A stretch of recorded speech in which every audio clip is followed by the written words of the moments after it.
Alors, je reviens sur la circoncision et sur le rapport entre la circoncision chez les juifs, chez les musulmans et chez les chrétiens.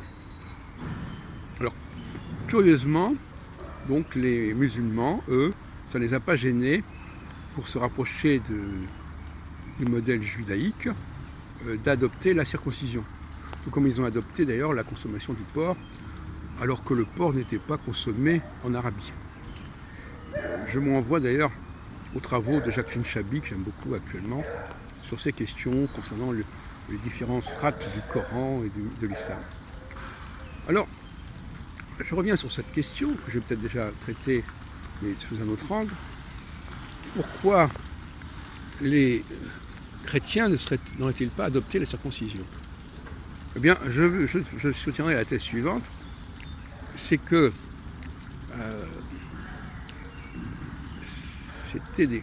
alors, il est possible que cette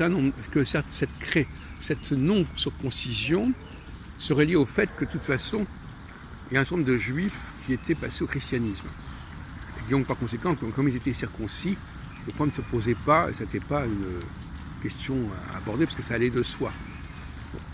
Je dis ça comme ça, je veux dire, ça allait de soi d'être circoncis, alors que pour les musulmans qui étaient beaucoup plus éloignés du judaïsme,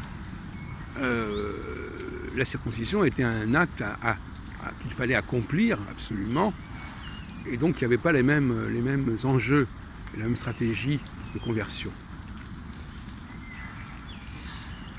Cela dit, maintenant, la question de la circoncision est quand même problématique de toute manière, parce que n'importe qui peut se circoncire, peut être circoncis, et donc c'est pas la circoncision qui fait le juif.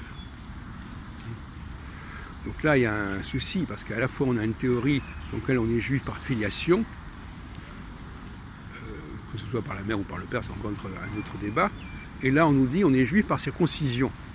Alors il faut savoir, parce que c'est pas du tout la même logique. La logique de la circoncision, c'est la logique de quelque chose qui est apporté à la personne, quelle que soit son origine en fait, puisque c'est pas l'origine qui est déterminante. Et d'ailleurs, de manière générale, la grande ambiguïté concernant le judaïsme, c'est qu'on ne sait pas très bien si c'est la pratique, le rituel qui fait le juif, ou si c'est l'origine et l'ascendance. Il y a un discours un petit peu duel à ce sujet, qui est un peu gênant, pour dire la vérité.